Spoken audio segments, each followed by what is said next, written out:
All right, everybody. Welcome to episode 151 of the Fantasy Timeline, a proud member of the Dynasty Addicts Podcast Network. I'm Josh at Real Fantasy TL. I am with the co-host with the most, Drew at DR_PRA. Drew, how you doing, man?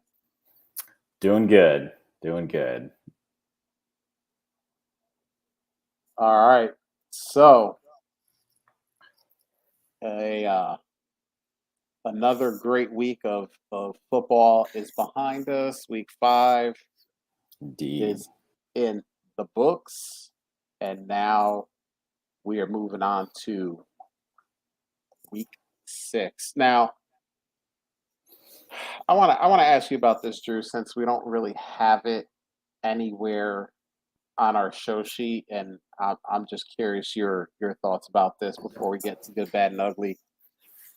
What do you think about the whole Devonte Adams situation? I've read some tweets going back and forth. I've seen a few different camera angles. I think in general, uh, typically try to give people the benefit of the doubt, right? Especially if they haven't had issues like this before or scenarios like this come up. So there's one kind of over the shoulder angle that makes it look like it truly was just a collision. And I've seen people share that the photographer wasn't being professional in the right place, the right time, and you hear everybody's got a different take. Of course, there's going to be about two people that really know what happened and what was going through their heads at the time. So, yeah, I would choose to believe Adams that he's apologizing. I get it's an emotional time. We've seen some pretty bad behavior from these guys that are competing for their livelihoods by themselves on the sideline. I mean, we look at a guy like Tom Brady, an ultimate competitor, and you don't have to be real good at reading lips to know that he's not happy after something happens with the team. Or I've seen plenty of people throw helmets, knock stuff over. So yeah, I think I choose to believe that Adams probably got caught off guard, didn't expect the person there. Maybe was a knee-jerk reaction. Certainly didn't look good from some angles, but at the end of the day, seems like everybody is okay, healthy. I mean, you've had Adams has probably done more damage to a sideline photographer making a catch or getting shoved out of bounds than this did. And we don't think twice about those plays, right? Or the official that gets bowled over by somebody going out of bounds. So I don't know. I'm a little all over the place on that, but at the end of the day, I think I would choose to believe Adams that it wasn't nothing malicious. It wasn't like he was teeing the guy up from 3 yards away, ready to send him flying 15 feet or something like that. And let's move on. These guys lost by a point. Tough divisional game, exciting game. I mean, clearly Adams did everything he could, made his contribution to that game with Derek Carr. So. Yeah, I don't think there's a whole lot more to make of it than that. Yeah, this is like kind of a crazy thing, first of all, because I think around the league, and I was actually watching something today where a beat writer was saying that Devonte Adams has won. They call it the stand up award, and it's voted on by beat writers, and it's pretty much given to the player that is uh, kind of the most stand up guy. Gives them the most access, answers truthfully. Is just kind of a good player to work with when it comes to the media. So, I saw the first angle, which I think is like the worst angle, where it looks like the guy's just standing there and Devonte Adams just like pushes him across Mm-hmm. the room.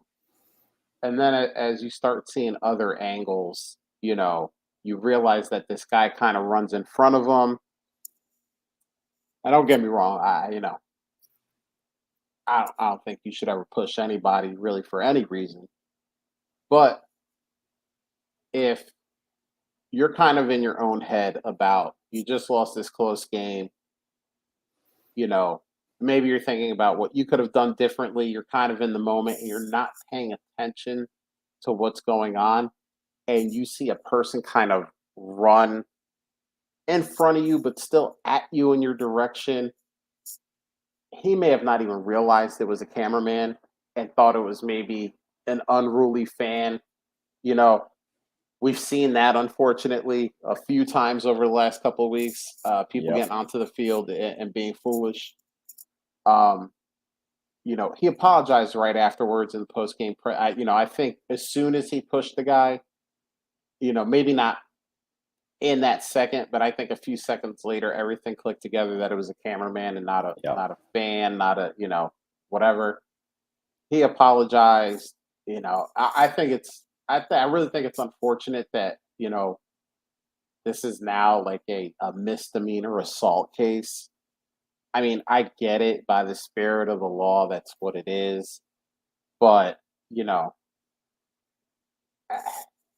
I just feel bad because Devonte Adams is, we hear about diva wide receivers all the time, and he's Hmm. not really one of them. You Yep. never really hear that he's getting in trouble or he's a bad teammate or, you know, Demanding targets or yeah, yeah. and I get it. He played with Aaron Rodgers in Green Bay, and they always won, and so maybe when that's happening and you're the top receiver, maybe you don't complain about anything. But even so far in Vegas, have you really heard him complain? They're 1-4 now. You've Mm-mm. never really heard him say, "Oh, I wish I was back in Green Bay," or "I wish I had a better quarterback," or Yeah. "They should be throwing me the ball more," or "Darren Waller sucks," or "Hunter Renfro sucks." He's not saying any of that. He's just kind of like, yeah, obviously wish we could be winning more, but he's not really putting that blame on anybody. And I think it's unfortunate. I could understand if there was a fine by the league, say like, hey man, you got to be, a little bit more careful. But the fact that this is being like investigated as a misdemeanor assault now seems crazy. Um, and I actually saw a tweet from someone who said that they've been a cameraman for the NFL for 25 years, and said kind of the same thing you were saying earlier. Have been run into, tackled because you see it all the time. Someone gets pushed out of bounds or someone gets tackled out of bounds, and there's a camera guy or a mic guy standing right there, and they get smashed, and you're always like, man, hope that guy's okay because he's the only one without pads on. You know, Yep. so um, but he said, look, it's kind of part of the job. Like you get run into, you get, especially he said those center those 50-yard line handshakes and stuff like that. Sometimes you get pushed, guys are running this way and that way and they don't see you and they knock you over and sometimes they'll help you up, sometimes they won't. But Yeah. he said, he thinks it's a little crazy that this guy, filed a police report and said it was an assault. Assault. Yeah. But Speaking of camera guys, you're probably not going to knock over. I just learned today through Twitter that apparently the big unit is a cameraman in the NFL now. wait, what? Former, yeah, Oh man. yeah. Somebody's got a sweet photo of him behind the telephoto lens on the sidelines, and yeah, I'll send it to you. But pretty wild to see Randy Johnson out there behind the lens at NFL games. Man, good for him, and that must be for love of the game Yeah, because I that's mean I want to, right? Not I need to.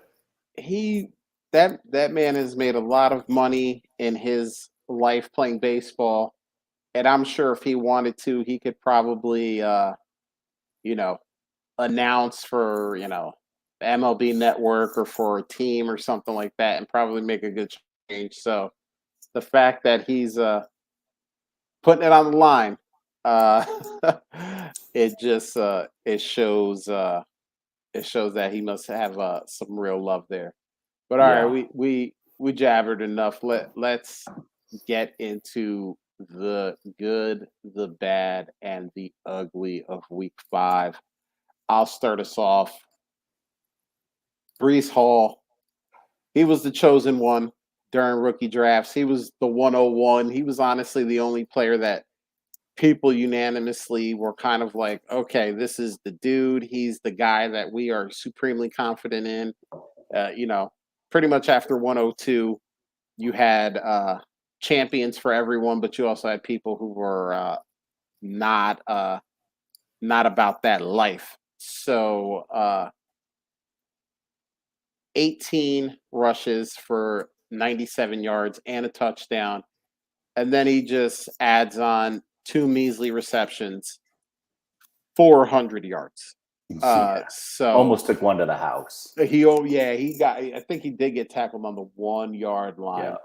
So this is what we were talking about, right? Like, why do we love Brees Hall? Can he run it? Absolutely. Can he catch the ball? Hell yeah. And that's what we want. So the Jets get a dub. The Jets are 3-2. Yeah, big win over Miami. Former division leaders. Think about that for a second. If we would have said that the New York teams are a combined 7-3. You mean the New Jersey teams? They represent New York but play in New Jersey. And as someone who lived or used to live 45 minutes away from that stadium, I know they play in Jersey. But 7-3 combined record for the Giants and the Jets. If I would have said that before week 1, you would have called me crazy. And this is where we are now. This is where we are. So good for Brees Hall. Good for the New York Jets. Keep the good vibes going here, Drew. What's your good for week 5? I'm gonna just throw a question at you here. Came up a little bit last night on the Trade Axe pod, but Zach Wilson. What happens if the Jets somehow make the playoffs this year? Does he still have a good chance of getting replaced in your mind next year in the rookie draft? What does he need to do? I don't. Honestly, forget playoffs. I legitimately do not think that the New York Jets will be a playoff team. I know, hot take, right? Hot take. But if they're 7-9, I don't see how he gets replaced. I mean, let's look at it. What was before the season started? What were our realistic expectations for the Jets? Yeah, like a 300, 400 team. So 6-11, 7-10 would have been probably a good season. Right, and I said 7-9. I meant 5-12, probably more in line with the people. Right, we were probably thinking that they were going to be a 4 to 5 win team. Would have been the consensus. I would be curious to go back in the Wayback Machine and see what the Vegas odds were on their win total for the season. But we probably would have said 4 to 5 is a reasonable. So if they hit 7, they've exceeded expectations for this year. How do you just go, you know what? Zach, you out. Because it's not even like you can say, oh, well, the Jets are 1-16 or 2-15, and they have a top 1 or 2 pick. Yeah. Right now, even if they end the season 3-14, which at this point, how do you say they're not going to win another game for the rest of the season? Even with 3 wins, what does that put them at?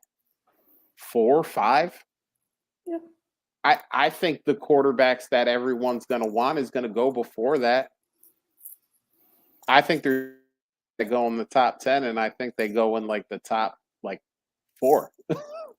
So at that point, the Jets probably are not in range to get a quarterback that you go, okay, we're going to replace Zach Wilson with, Bryce Young or CJ Stroud. That's probably not going to happen at this point in the season. So you ride Zach Wilson out again, and Joe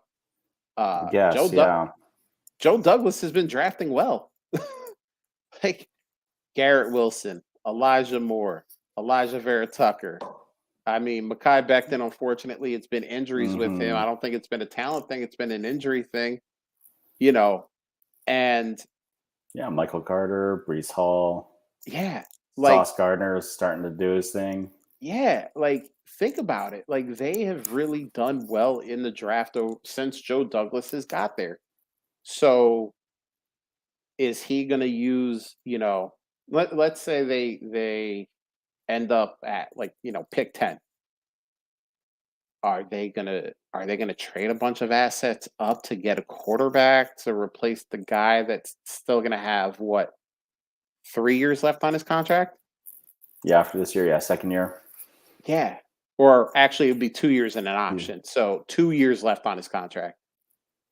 Like it doesn't make a lot of sense. Now, listen, if they just fall apart and they don't win another game and they end up 3-14, maybe that's a possibility. But I don't think that they end up there. I mean, I think I think 6-11, 7-9 get Zach Wilson another year. But then next year is going to be you got to make the playoffs year, or you're down 3 years. We only have one more year of you. We can go, depending on record, Yeah, if it's with, 24. Yeah. take a pick or, um, you know, see what's in the free agent market and actually kind of listening to some Devy people and draft people. Apparently, the 24 draft is going to be a better quarterback draft than the 23 draft, according to the people who know a lot more about this than I do. So that may be another reason to say, okay, we write out Zach Wilson for 2023. And Yeah. then in the 2024 draft, we assess whether we need to upgrade at quarterback or if he's doing what we need him to do. Yeah. But Zach Wilson's come back and they win games. Yeah, it'll be tough. It'll You be know what I tough. mean? Like, and I'm not saying they're winning games because Zach Wilson is amazing, Yeah. but he's played in 2 games and they've won 2 damn games. So I Yeah. mean, it's kind of the Cooper Rush argument, right? Hey, you may not be winning games because of Cooper Rush, but Cooper Rush isn't losing you games either. And I think Ugh. Bears, Jags, and Denver on the schedule. Yeah. Like they could easily walk out of that 2-1. Yeah. And now they're at 5. Now listen, they're the Jets. They could also walk out of that 0-3. Like I am not going to run the hype train into the wall yet. But do you look at those 3 teams and go, there's no way they go 2-1? Mm-mm. No, Yeah. I mean they've got the full range of outcomes there. There's Right. not a yeah. So I was just curious what your thoughts are there because yeah, thinking through that a little bit, I think the hope is for a lot of folks that are sharper than I am around what it takes to be like a good quarterback in the NFL.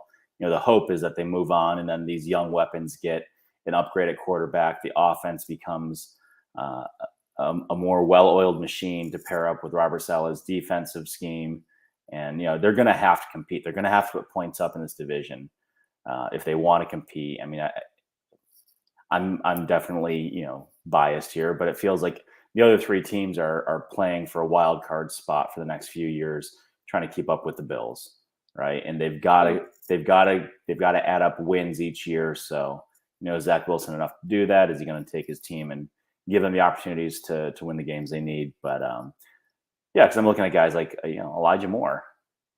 How cheap, how low will his price go over the next 8 to 10 weeks here into the non-point scoring season, depending on how the record turns out, depending on how Zach Wilson turns out. If he ends up being a 60-ish% passer for the year, that's what I'm hoping for. I'm hoping that I can buy even a lower dip from some folks on Elijah Moore because everybody's going to be still enamored with Garrett Wilson, which they should be, and Brees Hall, and so. Didn't mean to sidetrack you. Just curious what your thoughts were on Wilson. I know you keep up with some of the contract stuff a little bit more than I do too. So No, and I love the conversation because I also I people sometimes hear things that I have to say, and I come from a very different point of view than a lot of people. I I try to go based on what I've seen and kind of import the human element into it a little bit more. And listen, I was never a Zach Wilson fan. In fact, I said he was the fourth best quarterback in the draft, during the pre-draft process. He got taken at number 2, and I said he was the fourth best quarterback. And honestly, I may have not given Mac Jones enough credit Mm-hmm. and made him the Mm-hmm. 5th best. But let's give Zach Wilson a little bit of a leash due to the fact that he got hurt week 1 of the preseason. Yeah. So he missed a lot of training camp, a lot of time that he needs to, that he needed, reps that he needed, even that little bit of pregame or preseason work that he needed. And he's coming off of an injury and he's thrown out there, which, by the way, he should be. I'm not saying he shouldn't be, but let's give him more than 2 weeks to acclimate before we say he can't also help out Elijah Moore.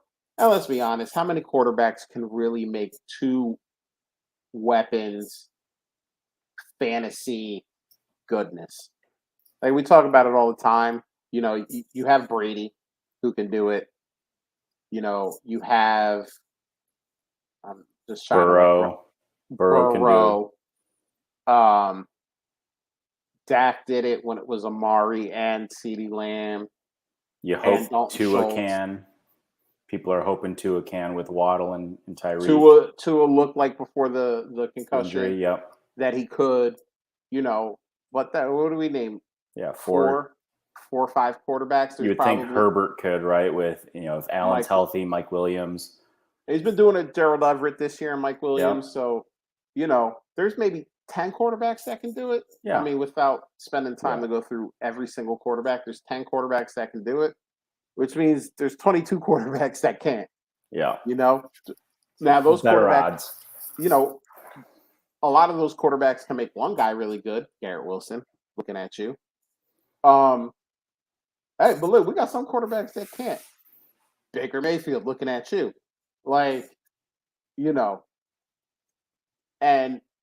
that's also, and I get it. It's, if you're not elite at quarterback, you're probably not winning a ring. But you're probably going to go through a lot of quarterbacks if that is what you're looking for, because not only in their own division, where we're talking about Josh Allen, obviously on top. We talked about Tua a little bit, but Deshaun Watson is coming back. We think that guy is going to be pretty good. We got some dude named Patrick Mahomes out in Kansas City who I heard is decent. Not bad. Justin Herbert, we have a lot of dudes consolidated in the AFC. So if you're looking for a guy that's going to get you past all of that, you're going to be ripping through some quarterbacks because, all of those guys are, generational talents, and they've all just congregated in the AFC. So unfortunately, the Jets, where you at? The AFC. So, if you're just going to go on this road every 3 years and go, all right, well, Zach Wilson didn't do it. All right, CJ Young didn't do it. All right, so and so next guy didn't do it. You might be there for a while. And listen, Drew, you're a Bills fan. You guys went through this during the Tom Brady reign of terror. All right. 20 years, man. 20 years going from 20 years. The next guy and the next guy and the Jim next. Kelly to Josh Allen in a lot of pain. And I mean, you look at guys that we thought could too, right? Like, I think everybody was hoping or was expecting Russ would do it, that Jerry Jeudy and Cortland Sutton would be viable. Exactly. And here we are. We were hoping that Derek Carr could do it. And it ain't looked good so far this year, and that's the thing. The guys that can do that are very hard to find. Yeah. And friend of the show, Kirk Cousins, has done it periodically. He's gotten Jefferson and Thielen. Yeah, yeah. Some of that's health related. Some of that is health related, and he has done it from time to time. Unfortunately, this year, I think the Not so new much. offensive scheme is just kind of like, hey, let's make sure Justin Jefferson gets his, and we'll get the What running about game involved. And what about a guy like Hurts now in your backyard? AJ Brown, Devonta Smith, mix in a yeah, little Goddard. Dallas Goddard's looking good too. Yeah, for sure. You know, Sometimes you find a hidden gem, somebody you don't always expect. yeah, and that's the thing too. I mean, I've heard draft guys say before, you know, hey, every team should draft a quarterback on day 3 every year. Just doesn't matter if it's 4th round or 7th round. Take a guy every year because you do get those gems too. You know, you get your Dak Prescott's, you get 4th round guys. You know, what was Russ? Russ was a 3rd rounder, right? Yeah, I think so. He So was he he was doesn't day count. 2. He Yeah, I doesn't mean count. Skylar Thompson's getting a shot this week, right, in Miami. That's by attrition, but yeah, It not because happens. of talent, because of Yeah, attrition. But but Sam Howell. We talked about him last night on the trade ads. See what happens there. If he gets a shot, either through attrition or if he gets a shot, Ron Rivera pretty much told the world he getting a shot. He said, I How come you heard. can't compete in the NFC East?" He said, "Quarterback." He didn't think about it. He didn't stutter. He said, "Quarterback." And now he had to walk it back today. Like, I don't want to blame this all on Carson. The hell you Mhm. don't. You want to blame this all on Carson, and I'm personally here for it. I I know ditto. the people in the great Philadelphia area, they're here for it. I mean, my son will be 9 on Monday, and he hates Carson Wentz, just like a 50-year Philadelphia Eagles fan would hate Carson Wentz. Oh my gosh. So he is loving the downfall of Carson Wentz, and yeah, that's gonna be some good news. But we got All right. sidetracked, so we'll try to make it up. Hit us with some more good news, Drew. How good is Travis Kelsey? Real good. I want to know how many leagues did he win somebody their week? All of them. I was in a league. I think the only league that I have him in was down about 30 points going in, and we had Mahomes and Kelsey, so we felt pretty good. But actually, 2 leagues that I'm in won me the week. 2 touchdowns won me the week, but uber efficient. Was it 7 catches for 25 yards? So Yeah, more I'll than look that half up of while his you chat. catches, the majority of his catches were scores. No wonder Devonte Adams was upset after the game. I mean, and you got that right. Think about the night that Devonte Adams had. It's not like he Not for lack of trying. went out there and went 2 for 17. Like he had a Mm-mm. game too. All right, so here's the line for one Travis Kelsey. 7 receptions. So you're figuring dude had to have like 85 yards, right? Yeah. Let's take 60 away from that. We'll call it 7 for 25. And we probably would have put him in the bad if that was the entire stat line. Before those 7 receptions were touchdowns. Hey, and even this is a tight end premium dream, right? If you're playing in a trade addicts league, if you're playing in one of these safe leagues, you got 16 and a half points without a score at 2 points per reception for a tight end. And then never mind 24 extra points for those touchdowns. Oof, man. I mean, I know we said this is the good category, but Travis Kelsey is a bad man. he's bad. He's a bad man. And actually, Twitter must know because they kept sending me clips of the podcast that he has with his brother Jason Kelsey. Yeah. And I'm like, I got to put that in the rotation just to. I hear a lot of Jason Kelsey, obviously living in the Philadelphia area, and that dude is a maniac. I mean, and in a fun way, in a good way. Like he's he's so passionate about the game. But yeah, I mean, here's a question because we got a little sidetracked on Brees Hall, and we'll get a little sidetracked here, and then I promise we'll kind of fly through the rest of this. So this isn't a 2 hour long pod. How dumb were we to just call Travis Kelsey dead during the offseason? Like, think of we were like, Travis Kelsey, man, don't draft him in Dynasty. He's not going to return value, and 2 to 3 year window, and Mark Andrews is that dude. By the way, Mark Andrews is that dude. So He this is is. not He is. this is not an anti Mark Andrews take, but this is more of a, why did we just dig a grave for Travis Kelsey and then try to push him into it with what he's done? And I get it. Last year wasn't his dominant number one tight end, beyond all doubt season. What was he? Tight end 2? Had to be 2, 3 at the worst. I I mean, mean, Andrews was far and away the one. it's not like he was tight end 7 and we were like, okay, No. Travis Kelsey, he's And we done. knew he was going to get his this year. We knew. Tyreek Hill goes away. But see, I think, and I'm not saying you personally, because I know that you believe that Travis Kelsey was still that dude. But being on Twitter like we are, people were like, well, Tyreek is gone. He's not going to take that coverage deep. They're going to crowd up. They're going to take Kelsey out of the game. And then who do they got? Mecole Hardman, Juju Smith-Schuster. Maybe Sky Moore can be a MVS. thing. Yeah. MVS. And we didn't really believe in any of those secondary options, which, by the way, Nope. we've been proven right that we should have never believed in any of those secondary options. But we way underestimated the fact that Yeah. Travis Kelsey is a different human being, a different type of athlete, and a different tight end than what Anyone. other 30 tight ends in the league anybody. are. Nobody's seen that. Right.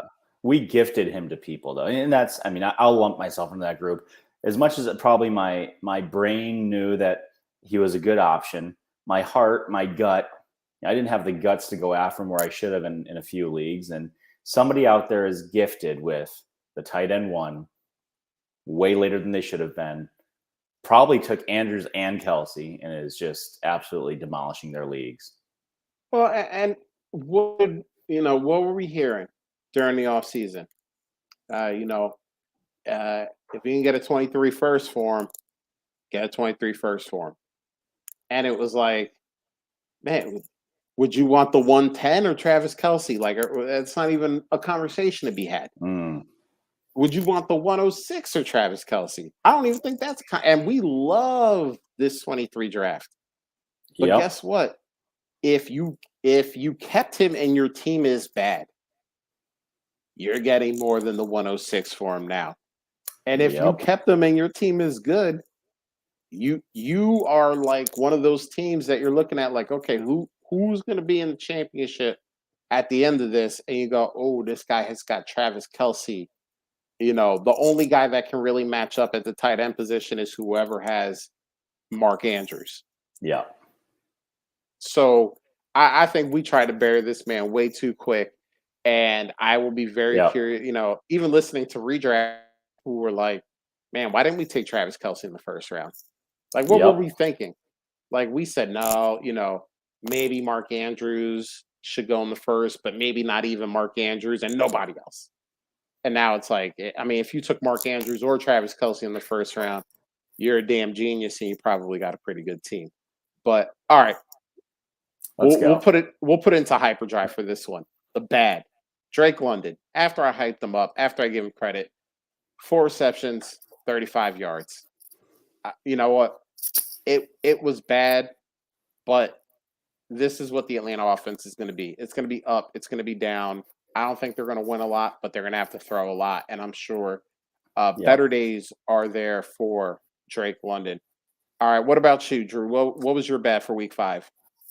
Again, one of those kind of dichotomies. So bad that it was good. The Steelers defense could not find an answer for Josh Allen and the Bills.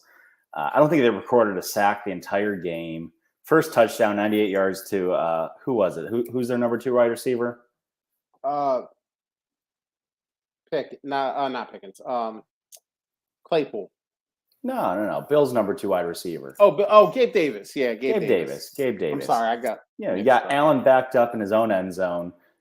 Are they going to go conservative? Heck no. Over the top, 98 yards. Did it twice to him. Wasn't he averaging 80 yards a reception at it one was point? unreal. It was ungodly. I think he had 3 for like 160 and 2 touchdowns. You want to talk about efficient? Just no answer there, and then no answer on offense. Kenny Pickett had a ton of yards because he had to, but no scores. Couldn't find any answer except for a lone field goal. Almost got shut out. So it was, again, you're facing a top 3 defense, top 3 offense, but that's got to be tough for our Pittsburgh friends, but so good on my end here. Yeah, I mean, listen, Mitch was not good. Kenny, not been good so far. And I don't think this is a talent issue. And this is what I'm going to get at, because people know my stance on, Chubbs versus Pickett. I think this is an offensive scheme issue. It is not. You watch them on offense and you just go, okay, like, what's the play here? Like, how are you getting people open? How are you? There's none of that. It's just like, we're just going to run plays and, guys will get open. It was like, that's not how the NFL works anymore. Nope. You have to put a little thought process into it. That's that. But let's see, now I'm sidetracking. Let's keep it moving. The ugly.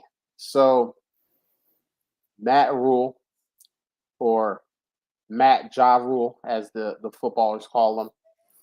Kind of like the real Ja Rule. Ain't gonna be doing much for the rest of this year. He ends his Carolina tenure with an 11-27 record. But good news for Matt Rule. That puts him at 5th in wins in Carolina Panthers history and 5th in win percentage. Oh my God. So Matt Rule was a top 5 coach in Carolina Panthers history. How many coaches have they had, Josh? Hey, listen, top 5.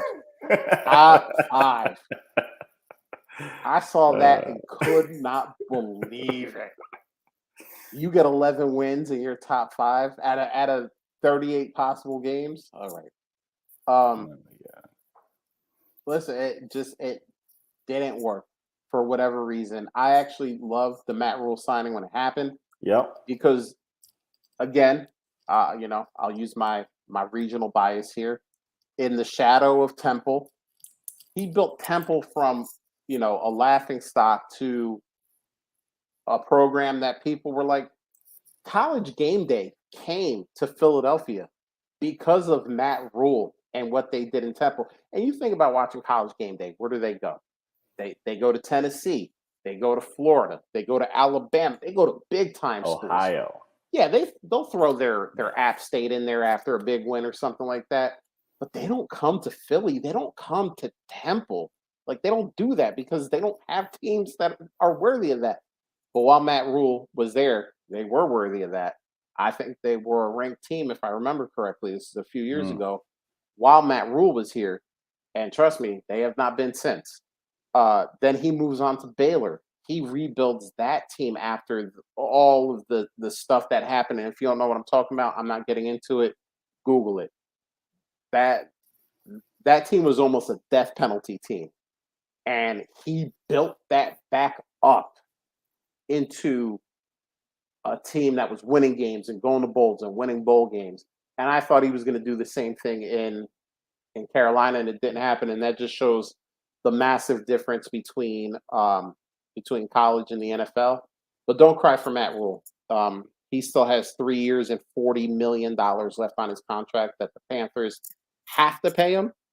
So I think there's offset language. So if he gets a college job, whatever money they pay him will offset that. But you'll see him in college next year. He'll get a pretty good job probably, and he will probably build a really good college team. We've seen him do it. But what about you? And end us off on the ugly note. What was ugly Oh about God, Thursday night football. gross? We had to watch overtime in this game between the Colts and the Broncos, and the irony that we almost got it last Monday night. Eli and Peyton were looking ahead to Thursday night football because these are both of Peyton's former teams, Yep. and Eli was throwing a jab at him, saying, "Watch them get a tie," and we almost got it.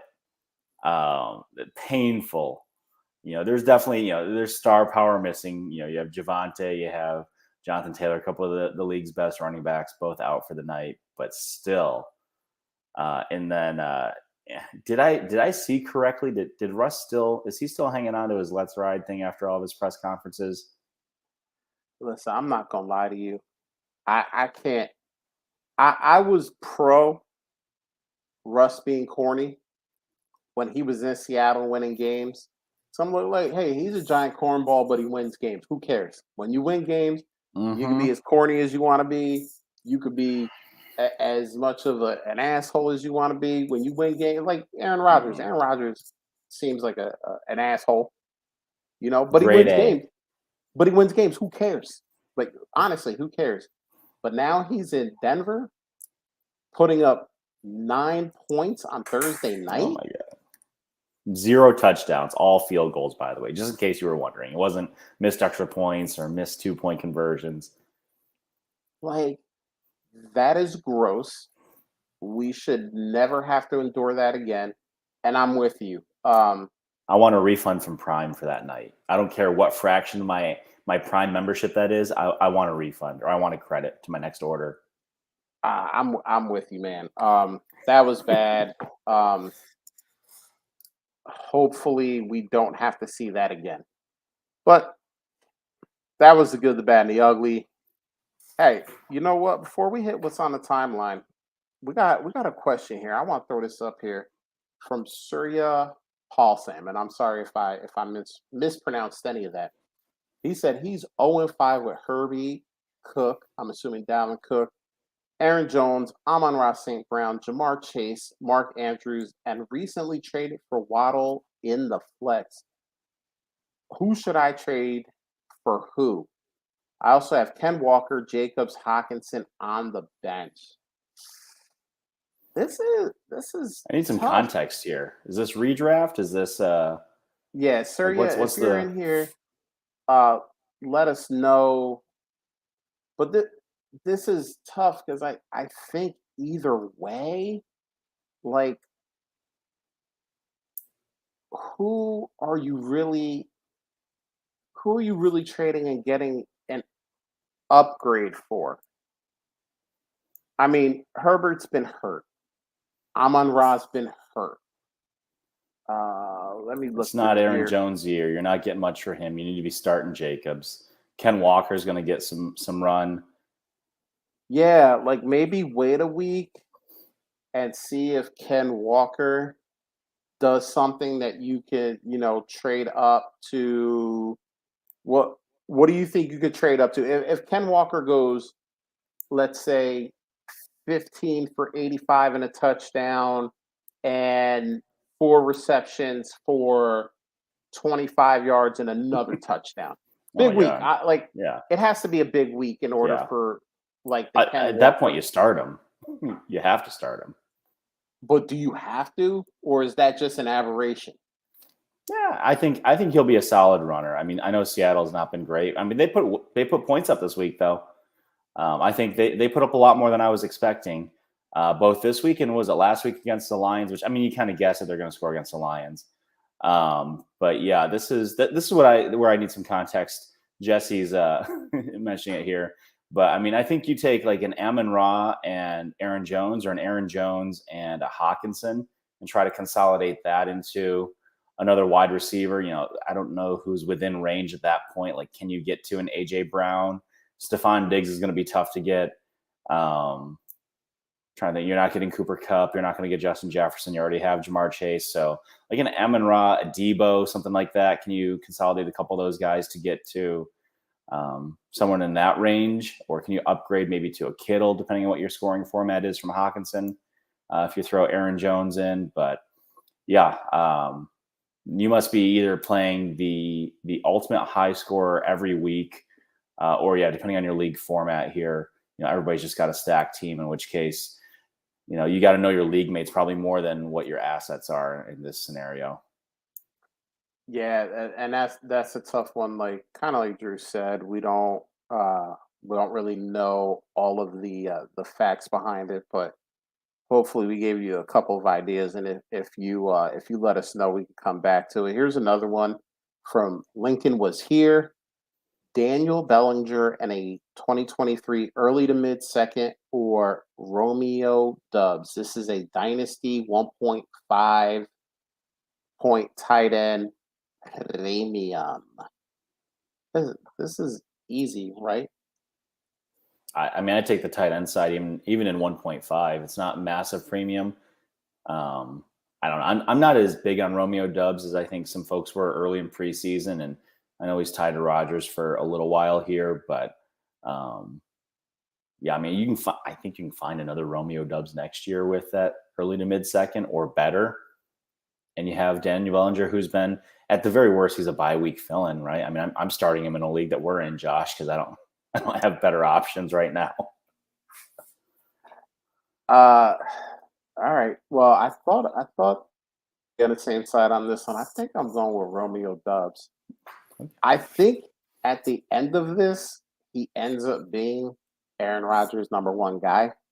I just don't think anyone. I mean, I know Randall Cobb kind of did his thing in London, but London games are weird. Yeah. I always say that. I think Dubs is going to get there. Within the next few weeks, actually. And at that point, I want Aaron Rodgers' number one guy. Sure. Look, I think Daniel Bellinger is nice. I think he's a good player, but this is like kind of being like a good player on a team without a lot of talent. And don't get me wrong, the Giants are 4-1. You can't take anything away from them. They just beat the Green Bay Packers in London. So, but this is not a team that you look at up and down and go, oh man, a lot of the talent that's here is like in place and ready to go. They just have extremely good coaching, in my opinion. And once they get more talented players plus the good coaching, I see a guy like Daniel Bellinger being, a good number 2 tight end once they either sign someone in free agency or use a first or second round pick on a tight end. And, there we go. But so look, we're on both sides here, and we get a little context from Lincoln. He took Bellinger in the pick. My thought process was I have Kelsey and Andrew. Okay, now that's important. Who are giving me 35 if he develops into something awesome. If not, I have the second pick, which I think I can find a guy like Romeo. So, yeah, in that situation, I actually think in that situation you would want to trade Bellinger away because that dude's never cracking your roster unless, like Lincoln said, this is just like a stash pick. You believe in the guy. You think the guy is going to turn into, a consistent top 10 tight end. 3 times really fast. I can't do it. But that in that situation, I would actually want Dubs more because what do I really need a third tight end for or a fourth tight end for? No. I got the tag team. But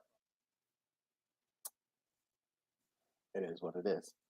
So that's a good one. I like that one. I like when we get these questions, it makes us think. But let's go to what we saw on the timeline. This first one here is from Trevor Steinbacher at Trevor S_FF. How would you value Clyde Edwards-Helaire currently, and are you selling high? What do we think about CEH? We we didn't like them coming into the season. We had very good reason not like them coming into the season. And now it's almost like the Chiefs have decided year three is the year they really want to use the guy. So what are we doing with CEH? If we have CEH, what are we going to want in return?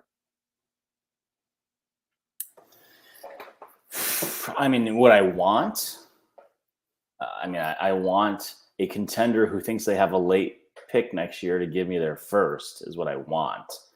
Maybe I add what I suspect will be my early third if I'm not a contender, to try to balance it out a little bit. But that's what I want. What I realistically will get is probably 2 seconds.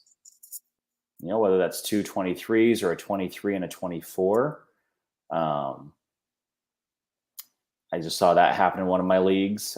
Probably the strongest team in the league added some depth and got CEH back for, I think 2 seconds. I don't remember if it was 2 23rds or if it was a 23 and a 24.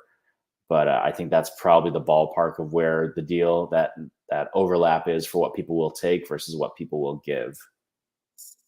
So I don't know if that's really selling high. All right. So here's a question then. And this is in very general terms. You have CEH on a team and you are a contender. Does 2 seconds get you off of CEH? Can you give me a little more help? Like, is he my running back 2, running back 3? Well, I gotta figure, unless you're running like Saquon and like Nick Chubb out there, he's probably your running back 2. I mean, even if he didn't come into the season as your running back 2, Mm-hmm. running back 2 now. Yeah. So yeah. Probably not as a contender. Because who's going to take him as another contender? It's not going to be a rebuilding team that wants him, most likely. What if you're like that last playoff team, or one game behind that last playoff team? Does that do it for you? Because it's probably a contender, and they're probably at least, well, if you're getting top 3, top 4 team. Yeah, so one of the 23 seconds or the 23 second you're getting is probably late. So you're probably getting a back half. 22 to 24, rookie. Yeah.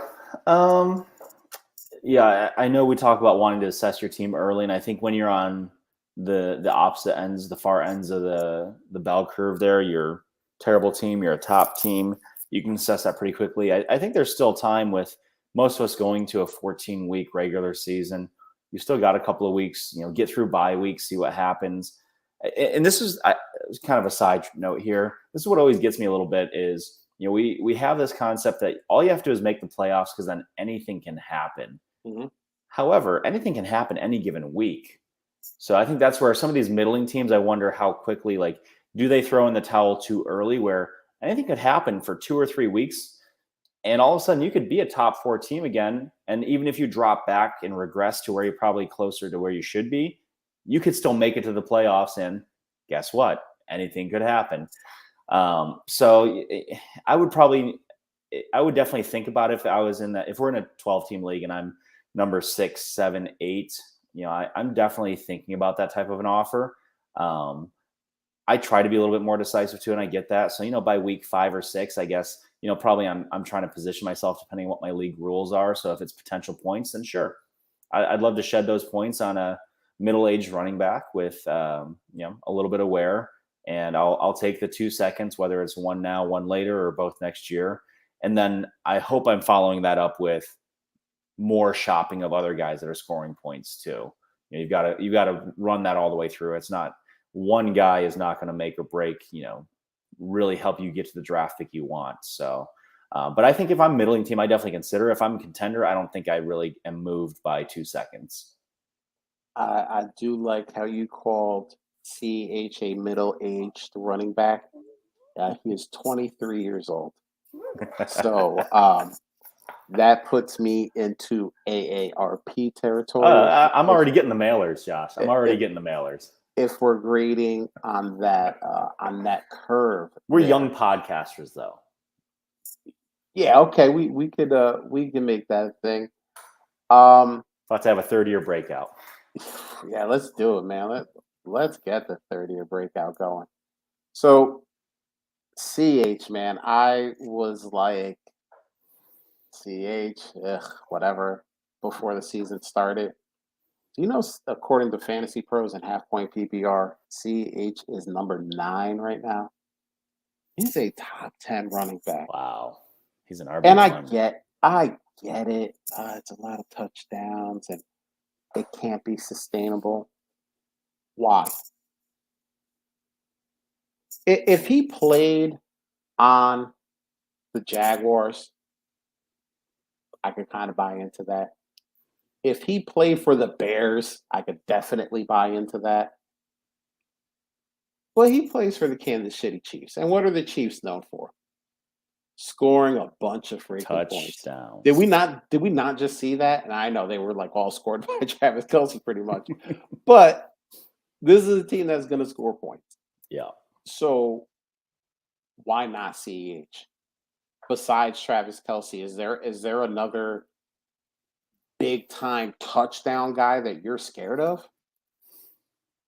Mecole Hardman, Juju Smith, MVS? No, thank you. None of those guys scare me to score a bunch of touchdowns and take food out of CEH's mouth. They don't. I'm people sorry. thought a couple weeks ago, people thought it was Pacheco. Yeah, yeah. I was loving when people were giving up seconds and late firsts for Pacheco during the offseason because he had a good preseason game or something. It was a 7th round pick from Rutgers, y'all. Come on. Cut it out. Cut it out. And I know everybody's going to throw the Dubs thing in my face. Cool. It happens sometimes. But I'm not going to bet on those late round guys that often because, yeah, they do hit, but not at a rate that I'm comfortable with. But CH is number 9 in half point PPR right now. Mm. Now, Jesse put in here, 7.5 of CH touches, get him a touchdown. That's not sustainable. At that rate, is it going to be 7.5% of all touches? No. But are we really like he can't, average a half a touchdown a week for the rest of the season? Is that like impossible with the amount of points that the Kansas City Chiefs are probably going to score? I don't think that's impossible. And yeah, it's lofty goals. I'm talking about another 6 touchdowns, 12 games left. So I get it. I get it's a big number, but it's not, this mind-boggling number that you can't deal with. I personally, if I have them on any kind of team that looks like they're playoff bound, it's a first minimum. I'm not taking two. Now, obviously, if I'm a rebuild, if I'm a bottom 3 team, and someone comes with 2 seconds, I'm probably trying to do some, finagling, maybe add another small piece to move the 2 seconds to a first. If I have to add a little sweetener on my side, but this is the deal. You need to cash in on guys while they're hot, because while I think CEH could stay a top 12 guy for the rest of the season, that's not a guarantee. And we've seen CEH in the past. CEH of the past tells us that is definitely not a guarantee. Mm-hmm. So if you're going to cash in while he's hot. Like, if you have him in your rebuild, you should be just spamming every team in your league for a first. Yeah, look at this CEH. The dude is balling. All you have to do is give up a first. Who cares? Because honestly, only only the big dogs are going to look at that. Only the teams that are really like looking at, a championship in their eyes. They're the only ones, and that's going to be, but cool, 111 or CEH. I'll take the 111. I'll figure it out from Mm-hmm. there as a Mm-hmm. rebuild. So that's my thing. I would be selling high if I was a rebuilder, and I would not take anything less than a first. If I'm pretty much like a top 16, anywhere from 1 to 6, I'm not Yeah. taking anything less No. than a first. All right, we've seen him in the chat. We've mentioned him, and now he's got a question out here. This is from Jesse Shot at Jesse Shot. What do you do if you sold out to win this year? All of the 23 picks are gone. You're definitely not going to win, and there are already 4 teams in rebuild. This might be my Junkies two team. All right. So, and one of the teams have, has already changed their name to Aiming for 101. That's right. But I think I think he started productive struggle in the draft. So he's got a head start on everybody because he went into the draft saying, get me that 101 in this loaded draft class and we're going to go to work. So here's the deal. It stinks when you sell out and you think you have a very competitive team and a season like this happens. And I'll admit, and Drew, I don't know if you'll want to admit this too, but this has been an interesting season to say the least. And you're like, oh, okay. I got a team that's not winning. Don't got them picks. What do I do? And I say this all the time. Assess your team. What do I mean by that? What do you have of value? Do you have maybe you have a DeAndre Hopkins that you've been sitting on because you're like, by the time week 6 comes around, my team is going to be 5-1, 4-2, and then DeAndre Hopkins comes back, and I just slide him right in, and it's just another piece of the puzzle. Okay, cool. This is week 5. People are now starting to look at DeAndre Hopkins like, ooh, he's coming back. Ooh, look, the offense for Arizona hasn't been very good, guys. Wait till DeAndre Hopkins comes back. Hey, sell that guy. Try sell him now and see what the offers are. Now, if there's an offer, if all the offers are ridiculous, hold on to him. Let him come back week 6. Hope he balls out, and then go at it again because the offers will definitely be different. Yeah. But what do you have on your team? What can you get value for?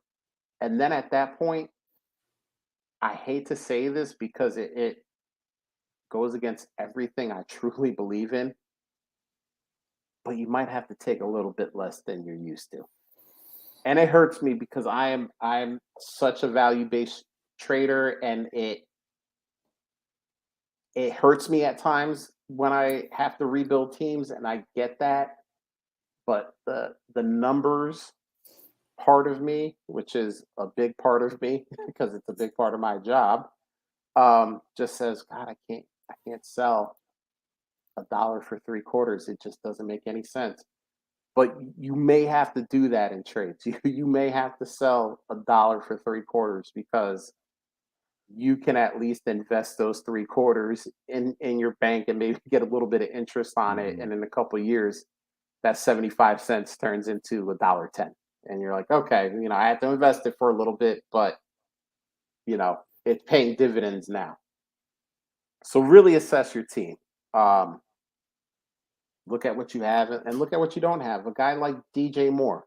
And Jesse, I'm not looking at your roster, so if I have picked players that you actually have, it's totally by accident. I'm looking. You're looking. I have not named one of his players. Okay. If you have a guy like DJ Moore, let's face it, DJ Moore ain't getting you nothing. Like He has DJ Moore. Oh, okay. So see, I did get one. See, and I'm not looking. DJ Moore's not going to get you anything because guess what? Matt Rule just got fired. We're not even looking at the greatness that is Baker Mayfield. We're now into PJ Walker territory. So maybe PJ Walker unlocks DJ Moore. I don't know. PJ to PJ TJ. to D. But PJ to DJ for a TD, maybe. Mm. But right now, he's not getting you anything. He's had a terrible season. And forget $1 for 3/4. I mean, that'd be like $1 for a dime. I mean, at this point. So those are guys that you just have to say, all right, well, you're staying on the team, So at he's least. got guys like a Leonard Fournette. Oh, dude, get Lenny out. Dude, hit up those top 4 teams. Miles Sanders. Hit up those top 4 teams because he's probably not going to be in Philly next year. Would you hold or would you try to move for value for Chris Godwin? I need a couple more weeks on Chris Godwin. Okay. I want to see him play like a full game. That second half last week, he kind of was like in and out. He wasn't playing a lot of snaps, and I think that was due to health. I don't think that was anything that he had really done on the field that he needed to be pulled. But hold or sell Debo. I would sell Debo. I think Debo still has the shine. I mean, Yep. he's been good this year, but I think he still has the shine from last year too. Yep. And then you're definitely not going to get a ton for him, but a guy like Adam Thielen just getting you points here and there. Dude, get anything you can for Adam Thielen. You got a third right now, Jesse. I don't know. Will somebody give you a second for your third and Adam Thielen if they're thin at wide receiver? Nah. No. You ain't getting that. Pray that someone gives you a third, but honestly, Adam Thielen is the type of dude that I would put in the chat, selling Adam Thielen to the highest bidder. Send in an offer. I'll look at him in 24 hours. I'll pick the best one, and the trade is done. And whatever that happens to be, even if the best thing you get is a fourth, shiv him out. Probably take it.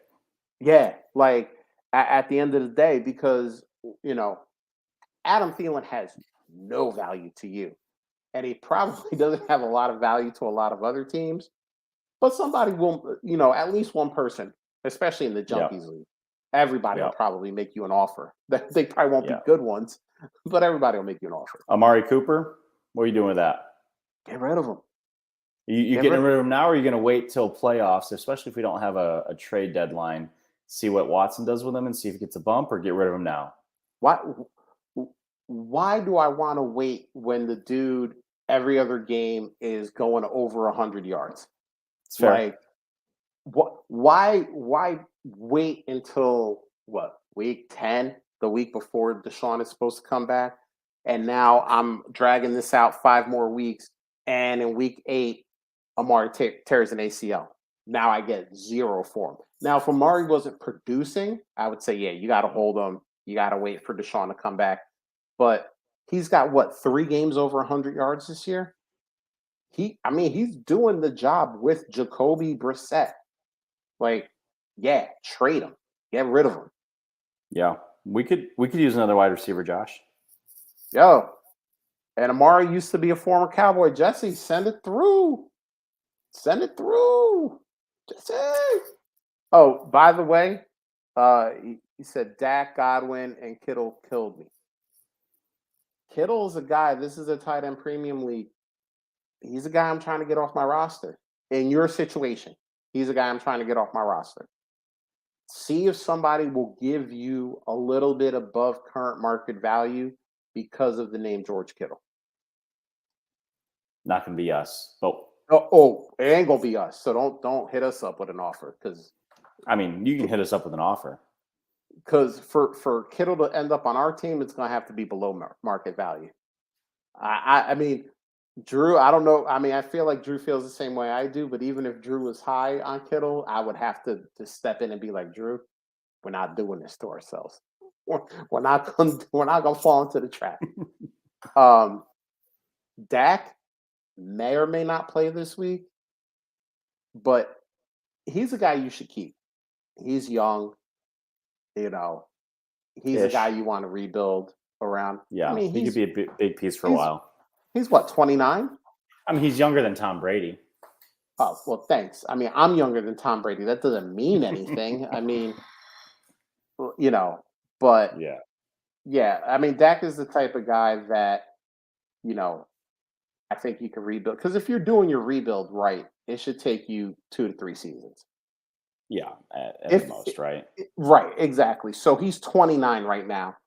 So even if he's 32 by the time you have it all put together, in today's NFL, that ain't old anymore. He's still got another decade. It's the way some of these quarterbacks are playing. So, um, but yeah, like really, I say this all the time: assess your team, see what you got going on, and you know, see what pieces can help you in a rebuild, and see what pieces can help somebody else win a championship, and get those pieces out there. And we talked about Thielen earlier, but we also talked about guys like Amari Cooper, guys like Leonard Fournette. Just throw Adam Thielen in there. Be like, hey, do you want Leonard Fournette and Adam Thielen for blah blah blah? And the other person is putting no value on Adam Thielen, and you're like, fine, you don't have to put value on him. I just want him off of my and you know maybe up the return by like 3% for Adam Thielen and send it in. That's what I like to do with players. When I'm rebuilding, I'm like, oh, I have you know an Adam Thielen, or I have I'm trying to think of other guys that are like just gross. That here's one. Cameron Brate.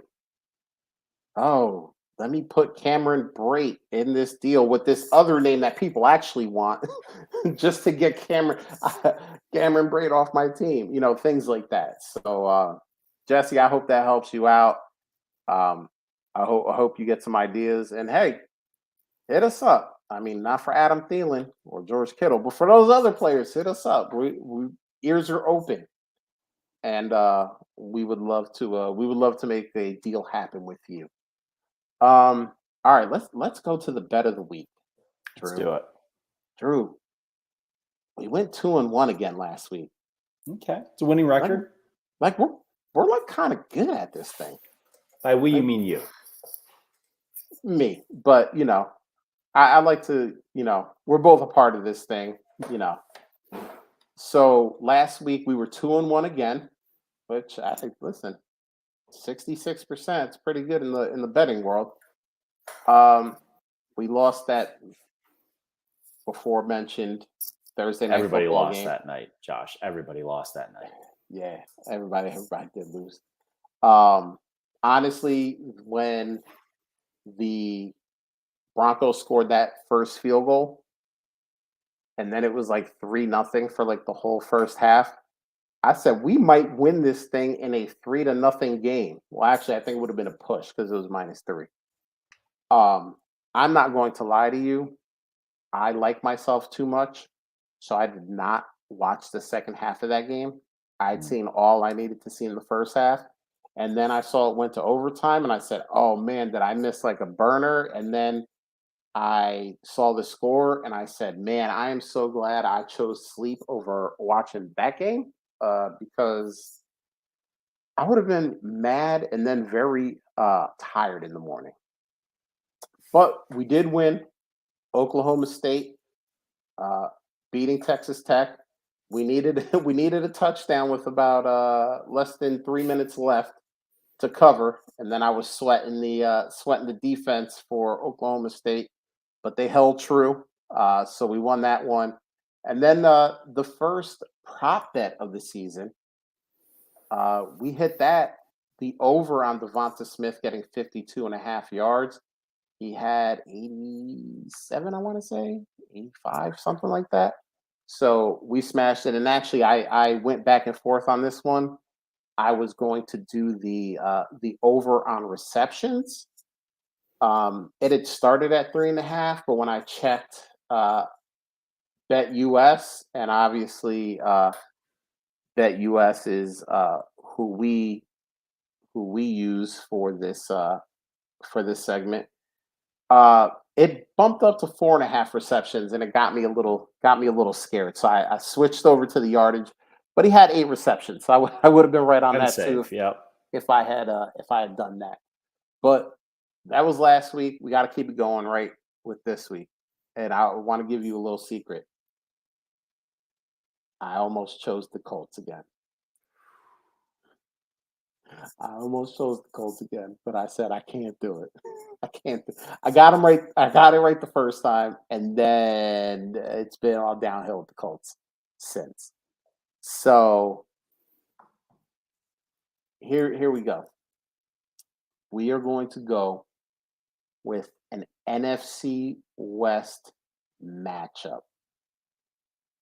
The Arizona Cardinals -3 at the Seattle Seahawks. All right. Arizona almost beat Philly last week. And that should make them the obvious pick, right? They almost beat what some people are calling the best team in the NFL last week. And if it wasn't for a bonehead Kyler Murray slide and the kicker not doing his thing, could have happened. We could have actually gotten the win if he had just run for the first down because they would have had another shot to throw it in the end zone. But that was last week. This is this week. But I actually think Seattle's the better team right now. I know it's crazy to say, but Geno Smith is playing outside of his damn mind. That dude was shooting it out with the New Orleans Taysom Hills. And no offense, but Arizona's offense is not anything to write home about. This is not the high flying Cliff Kingsbury, offense that we're used to. And that 12th man, it's got to count for something. So I would go with Seattle. Take the points. And honestly, I wouldn't be shocked if Seattle won this outright. Am I telling you to take the money line? No, I'm not. But would I be mad at you if you took the money line? No, I wouldn't. So let's see if we can get off the schneid. Our show picks have been the ones that we've lost the last few weeks. Let's see if we can get a show pick on track here and get a win with this one. It's tough on Wednesday coming up with a game because there's still a lot to be determined. You always get the mystery guy who was supposed to play who's now not playing all of a sudden. And it's tough. Our Saturday and Sunday picks usually end up winning a lot more because we have a lot more information. But doesn't matter. We're going to do a pick every week. So go with Seattle over Arizona, and hopefully you make some money. And remember, if you're going to put some money on these games, use BetUS. We're going to put a link in the comments after the show post so you can go there and you can just click on that. It helps us, and BetUS always got a lot of good things going on. 125% match, 200% match if you use crypto. People are out there with that crypto doing their thing. So there we go. Drew, do we have a little bit more time? Yeah, I think our next question actually segues very nicely from our pick of the week here, Josh. We've only been like doing you this for planned 3 this. years. We've figured one or two things out. This is from Pirate King Buggy D Clown. That's a great name. At Pirate Buggy.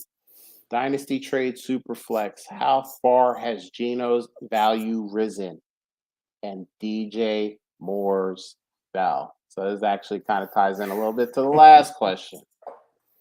So straight up in a Dynasty Superflex league, Drew, are you taking the amazing, the incomparable, Hall of Fame bound Geno Smith or DJ, please no more? Who do you got? First of all, Geno is playing with the biggest chip on his shoulder that I have seen in a long time. Hey, And they wrote him off, and he didn't write back. I just want you to remember that. I mean, he has had some great one-liners and post-game interviews. The guy is absolutely feeling himself right now, and he should be with some of the things that he's been doing. And if I'm a Rocky Petrella who maybe doesn't really care about quarterback and has maybe stocked up a bunch of young wide receivers like his Jalen Waddles and Devonta Smiths and on down the line, I could absolutely see trying to make this work and see if you can give up DJ Moore, who has perennially been, around 1,000 yards, good for PPR, 4 solid touchdowns a year. So great flex guy.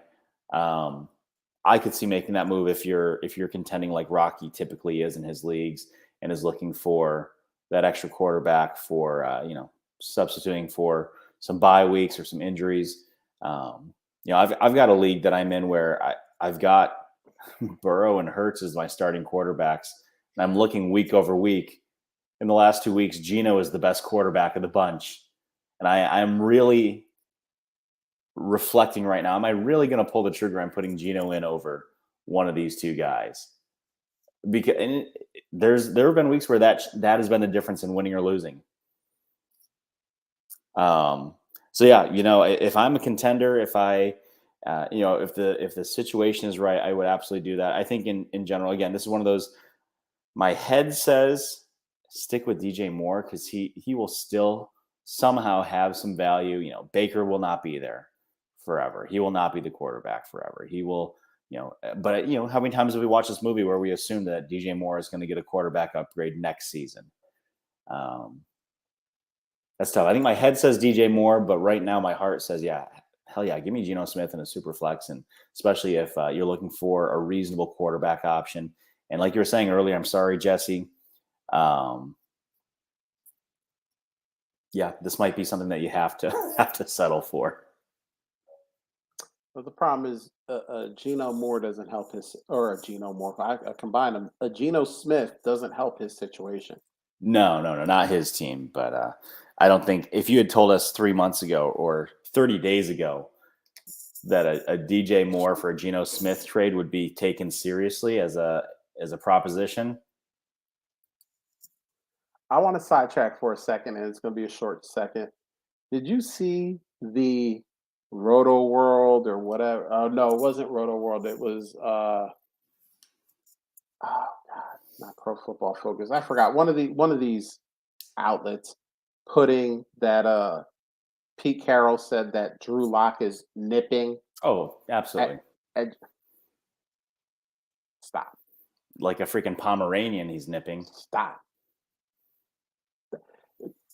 Drew Lock can't even get close enough to see Geno Smith's heels. Never mind nip at him. Like, stop.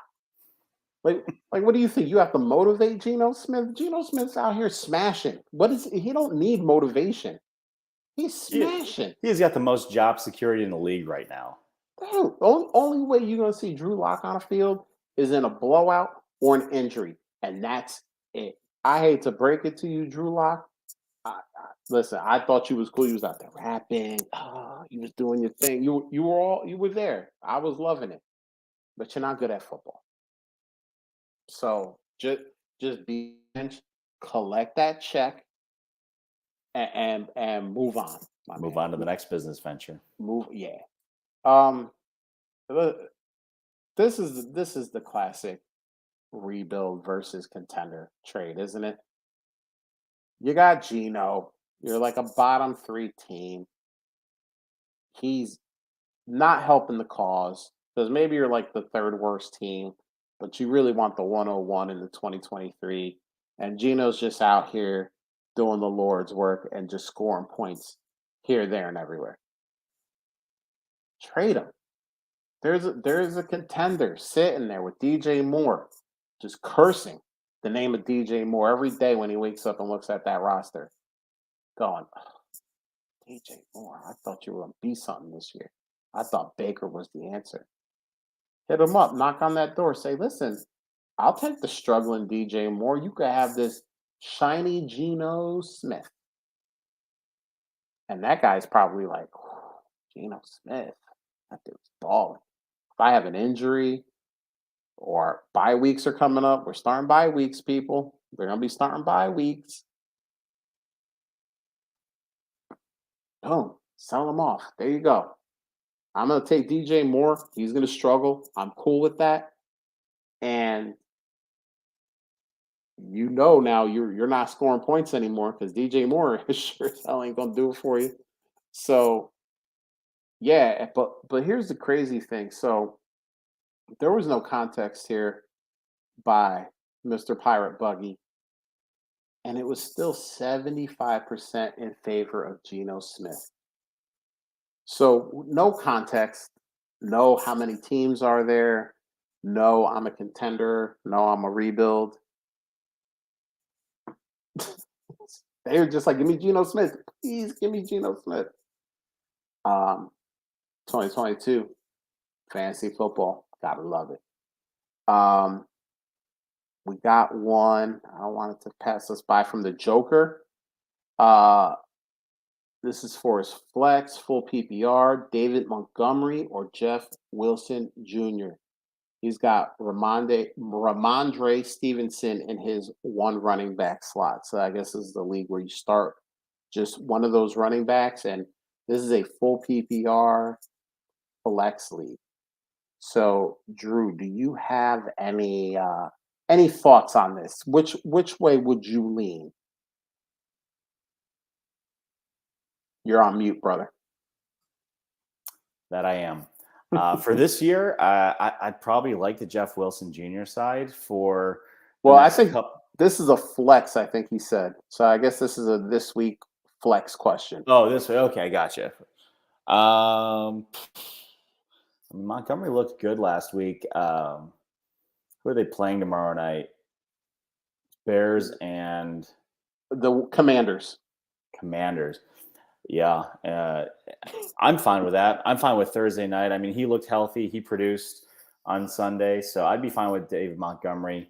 I don't think you have a bad option either way. If you're concerned about Thursday night football, if you think I see your Bears logo here, so if you're going with your heart, I'm good with that.